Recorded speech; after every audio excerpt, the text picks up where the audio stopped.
Battle Garegga has become a real cult classic in recent years, and it now stands proud as one of the most infamous Japanese Sega Saturn shoot-'em-ups available for the system. Originally developed for arcades by Raising, this 1998 port to the Saturn comes fully featured, running at a great speed and featuring all of the original title's graphical effects without any loss of fidelity. The Saturn manages to throw around a vast amount of sprites with ease, and the game doesn't even require a RAM expansion cartridge to pull all of this off.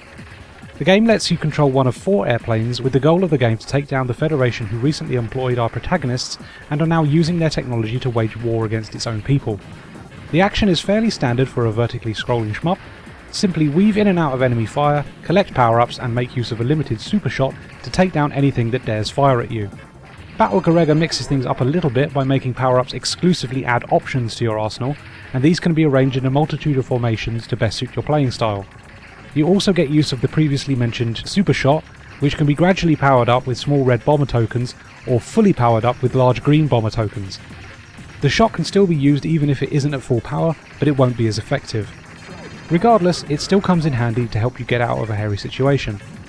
The game is an absolute Saturn showcase when it comes to presentation, with gorgeous pixel art adorning every stage and some fantastic particle effects when enemy craft explode, sending shrapnel all over the screen.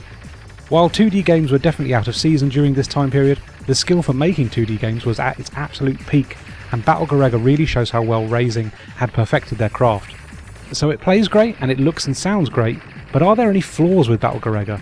Unfortunately, there's one major issue that makes the game a bit of a chore to play out of the box, and it's the colour of the enemy fire.